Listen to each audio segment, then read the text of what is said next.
Good afternoon, this is Lars Tribune, host of the Monster Energy Pro Downhill Series. We just finished up our pro class and we had an incredible weekend of racing here at Solitude Mountain in the Wasatch Mountains of Utah. I'm going to hand it over to the GM of the Monster Energy Pro Downhill Series, Clay Harper, for some stats on the weekend. Thanks, Lars. So, first race weekend ever in Solitude, first race weekend ever for the Pro Downhill Series in Utah.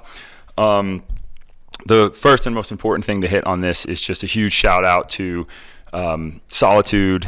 The crews here at Solitude and our race crew came together and created a track that nobody thought could be made at this mountain. We labeled it kind of like a downhill sprint track. Times were in the low twos, but I would say that the track probably was underestimated, the difficulty of the track, and I think that a lot of people were corrected in their thinking opening day of practice this week. Yesterday we saw a lot of people go down in qualifying. Today was a lot smoother. The team came together and made a few track improvements last night, which I think kind of held everybody's run together. We don't need to get into it here, but big shout out to the crews that worked last night. We had about 2,500 people on site today just to watch the finals. We're estimating probably about 5,000 on site or more over the 3-day race. And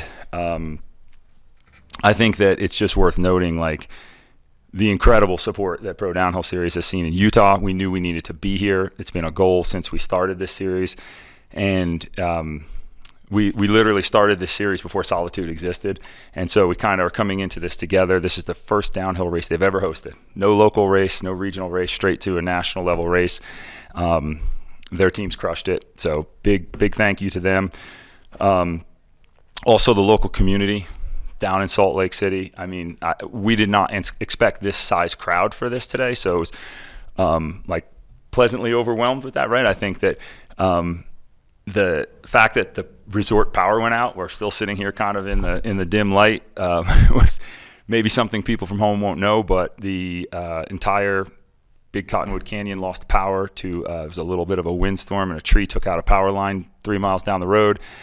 Just as finals were starting, and the entire team came together. Our crew, Solitude's crew again, right up to the VP level of the mountain. We pulled generators. They fueled up the lift.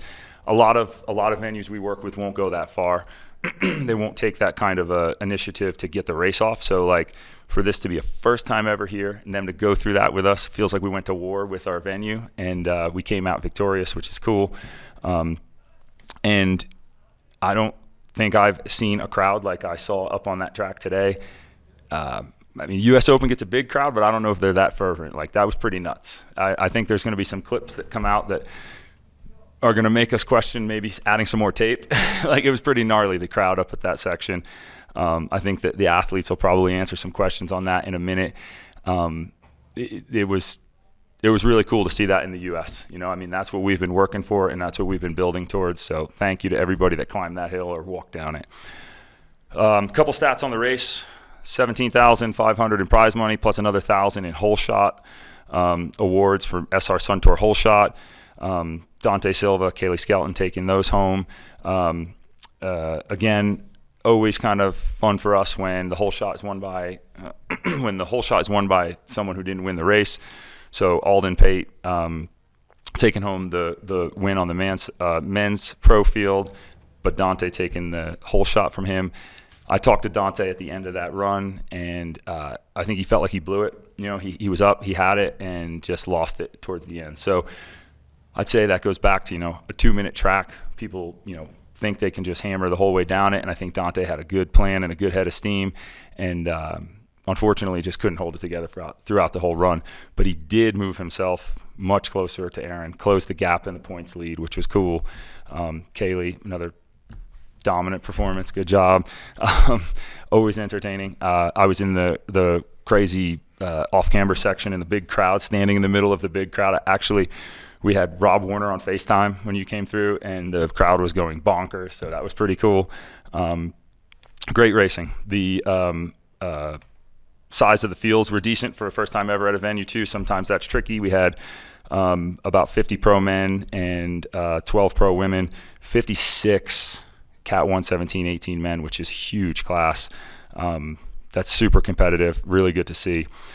I'd say pretty much, I think the rest of it, we'll try to get some more information from the athletes and some feedback on the track. I don't want to talk too much. I didn't actually get to ride it, but we couldn't be happier as an organization. Proud of all the athletes.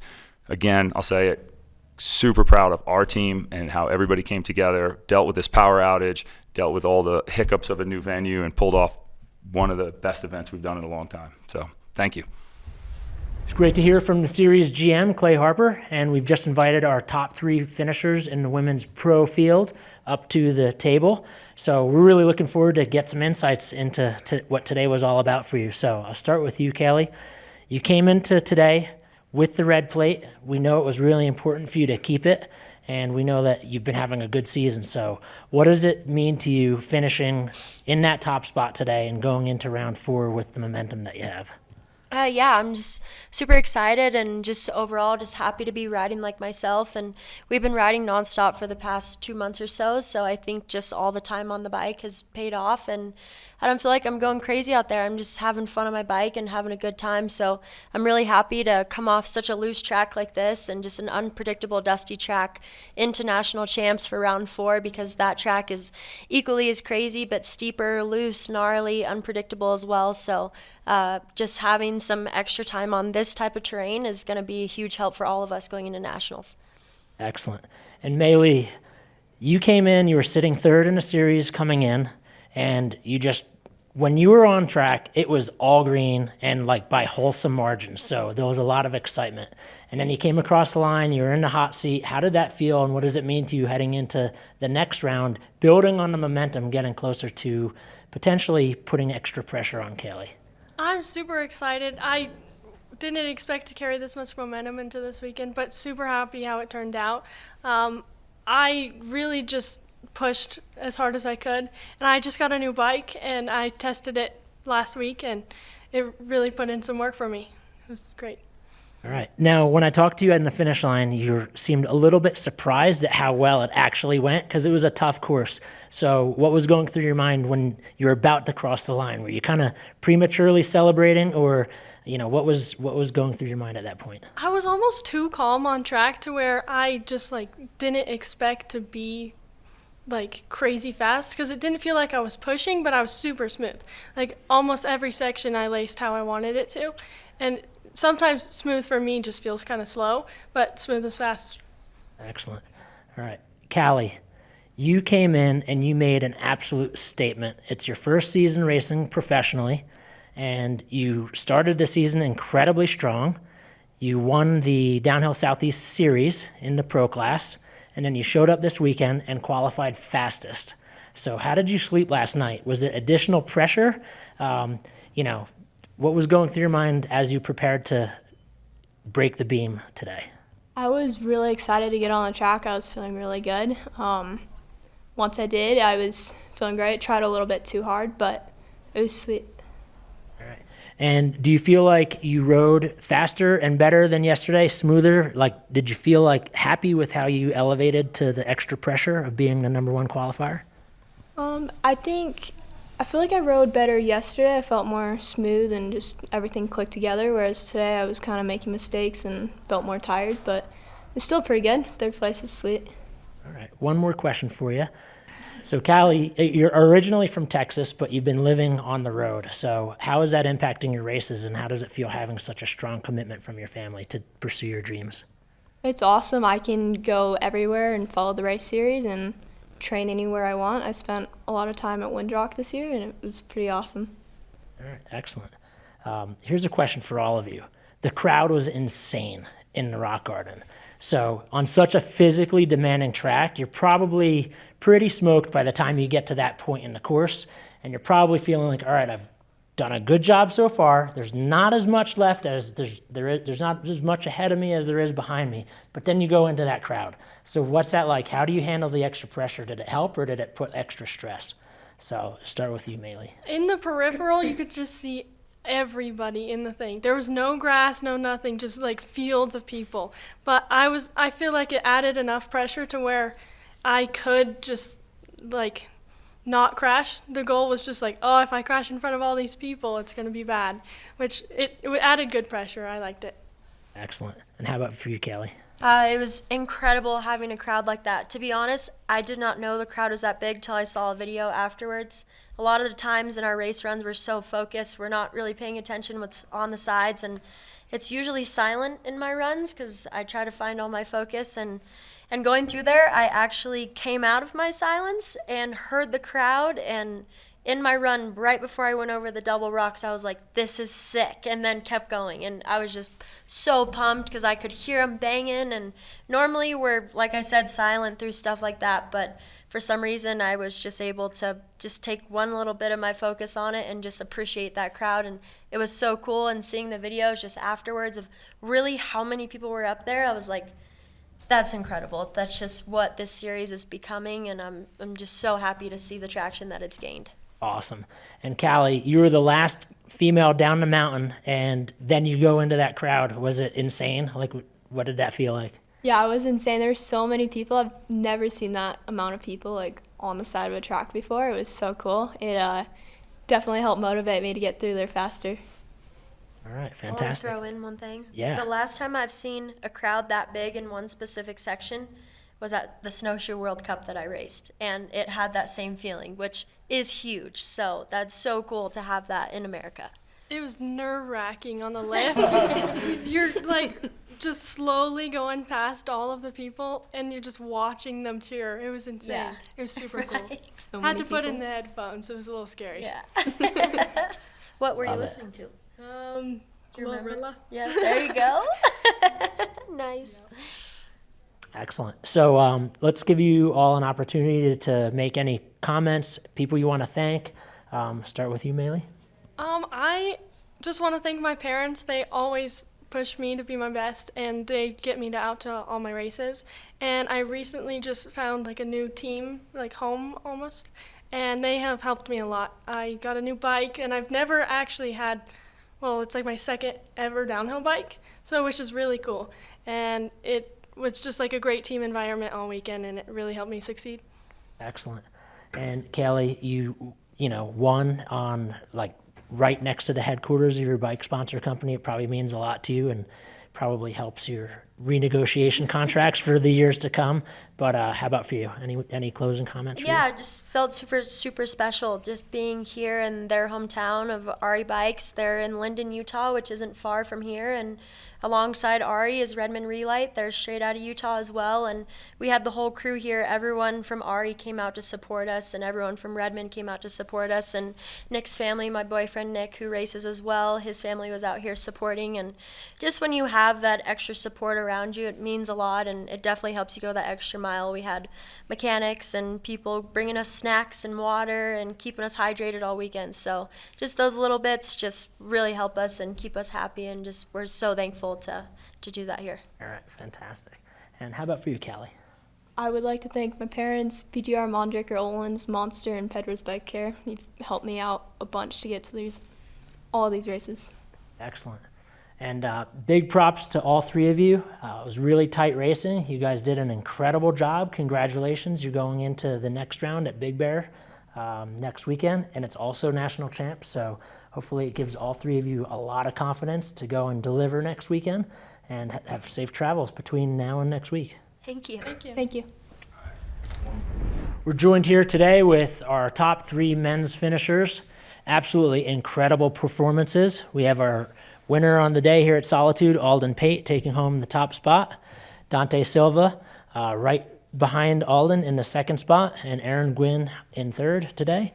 So, Alden, I'll ask you, this is start with you. This is your first podium in a Monster Energy Pro Downhill Series. Yep. You had a good result early in the year down in Costa Rica at the Costa Rican Open. Yep. Different feel, and you're now racing some of the nation's fastest riders. What did it feel like today after you learned that you took home the win? Yeah, I was super stoked. I think my run overall I was pretty happy with. I think I made a couple mistakes up top, and I really kind of used the last sprint to make up as much time as I possibly could. So it was super. I was hyped to have a sick run and ride to my full potential. So yeah, I'm pumped. All right. And how about for you, Dante? You were coming into today, sitting in third in a series. You have the number one plate. It's just not red. And we know that was important to you. You didn't only want the number 1 plate, but you also want the ODI Red Plate. And obviously you've got a tremendous amount of competition, but you delivered yesterday in seeding with a really strong performance, and the splits were green for a while there. How was your run overall, and how are you feeling? Yeah, I would say my run today was probably the opposite of Alden. I had a great top section. Top half was flowing, and I felt like I was hitting all my marks, and then had a little bobble in the middle, and then it just kind of wicked me out mentally for a bit, and then just kind of misrode the bottom bit and did not get the sprint very good. So that's where Alden made up a lot of that time.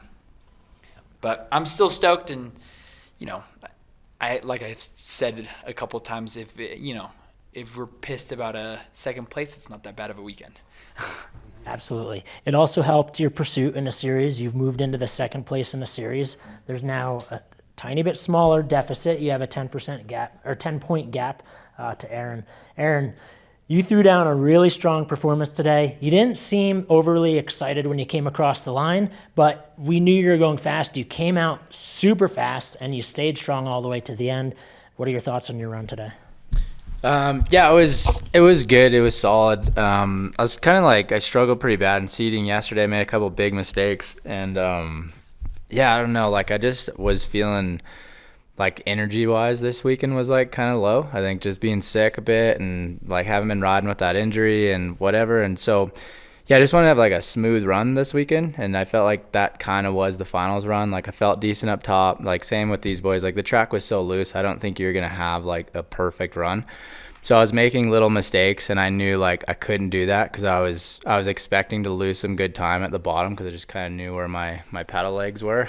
So when I was in the finish and I saw the time, I'm like, yeah, it's good, but somebody will probably get me by a couple seconds. And when Alden was like a second back with 2 splits to go, I was like, I'm cooked. Like, that's gonna be it. So yeah, man, it was cool. It was a good weekend overall. Like, I was happy to just have a solid run today and after yesterday, and yeah, overall it was good, and these boys laid it down, so it was sick. Excellent. And we know you've been committed to the entire series this year. You're holding on to the red plate going into next weekend, the Big Bear. It's also the national championships. Are you going to approach next weekend any differently than the first 3 rounds? No, same, I think. Yeah, hopefully I'll just feel a little bit better next weekend. And I like Big Bear. Like, I don't live there anymore, but it used to be my home mountain. And these guys shred there too. But yeah, I just always like going back and kind of visiting my old home. So that'll be cool. And Big Bear's cool. Like, I like that track, and it sounds like they're making some more cool changes this year. So yeah, I think for me, like, my whole goal this year is just to be trying to like build into the second half of the season, which we're just starting to kind of get into. So I just try to do a little bit better each weekend and feel a little bit better on the bike. So yeah, if we can do that, I think we'll be competitive for the win and just see how it goes. All right, awesome.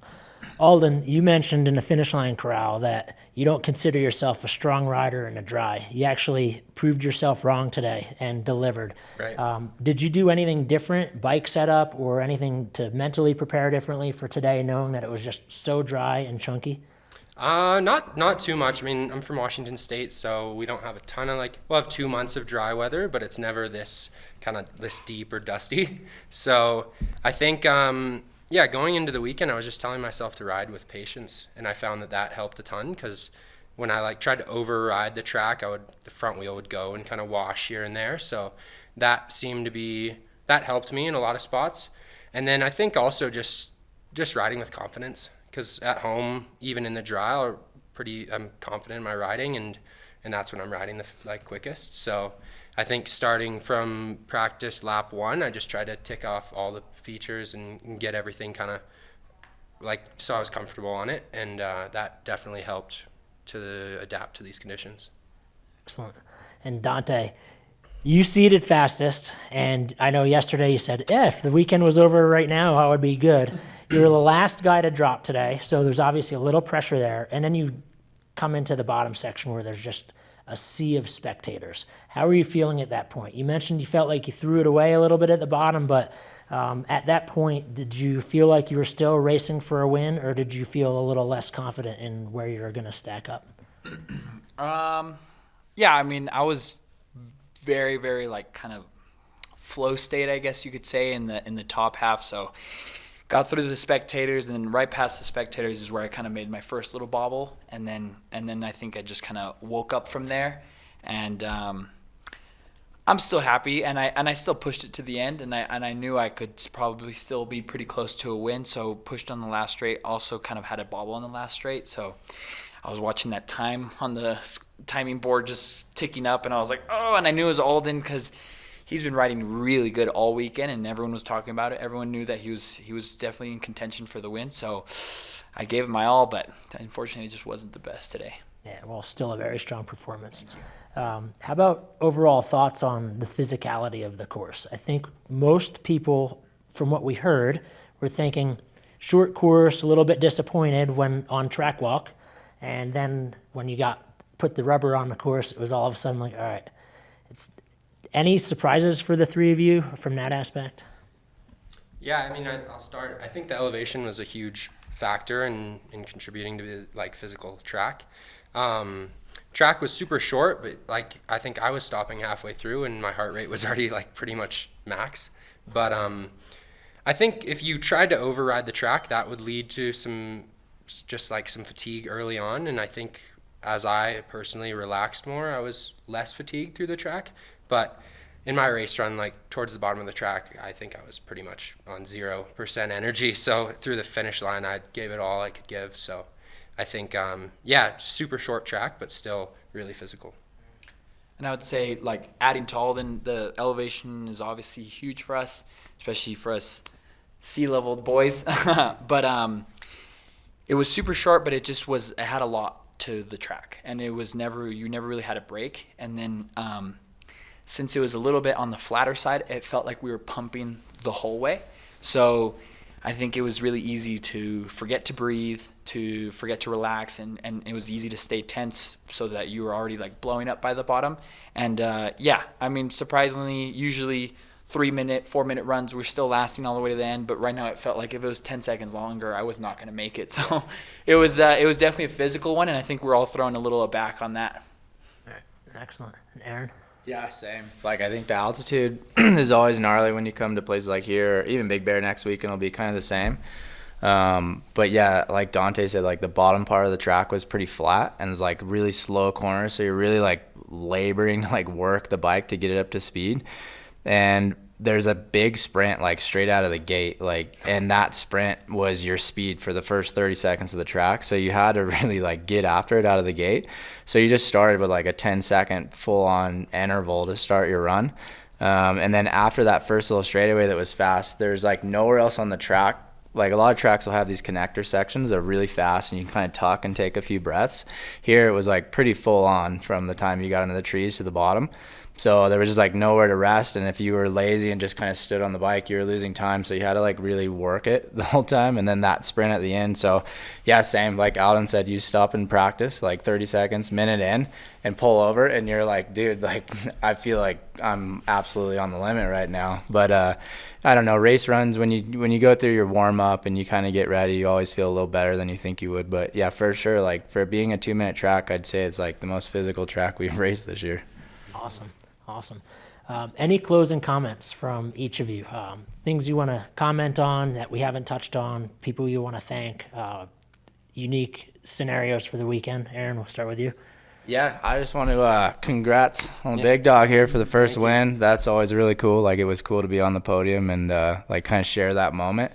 And I would say just thanks to all the Utah fans for coming out. I haven't raced here since my first year racing, and it felt literally like a mini World Cup in a few sections of the track. It was big crowds and everybody was really cool. So I hope we get to come back here and race in the future. Excellent. Alden? Yeah, I think, I also want to thank the crowd. It was so sick to come into that rock section where, you just have the whole entire track flooded with people. And thank you guys for putting on this series out in the U.S. It's so sick to be a part of this competitive series and kind of, it's super sick. And then thank you to everybody in my corner that's been helping me get to the races and everything. And I'm just super stoked to take the win here, and I'm hyped. Last but not least, Dante. Yeah, again, super stoked for Alden. I mean, from literally first or second run of practice, everyone's like, dude, Alden is on rails. And so we were all like super stressed, and I was stoked I got him yesterday, but I knew he had a couple bobbles, so I knew he was gonna be put a good one down today. But I would say, if I can add about the track, I would say after track walk, I was maybe not so optimistic about the track, but I think the way the track developed over the weekend, it actually developed into a really sick racetrack because we were able to carry a lot more speed with some proper ruts and some proper catches. And I think it ended up being like a super fun and competitive racetrack. And I think it worked out really well for everyone, and it was super fun. So stoked on it. Excellent. Well, super impressive performances from the three of you. It was very exciting. Alden, it's got to probably feel pretty surreal sitting between these amazing legends. Totally. And congrats to all three of you, and good luck. Safe travels to Big Bear, and we'll see you next weekend. Awesome. Thanks, Lars. Thank you. All righty. Easy peasy.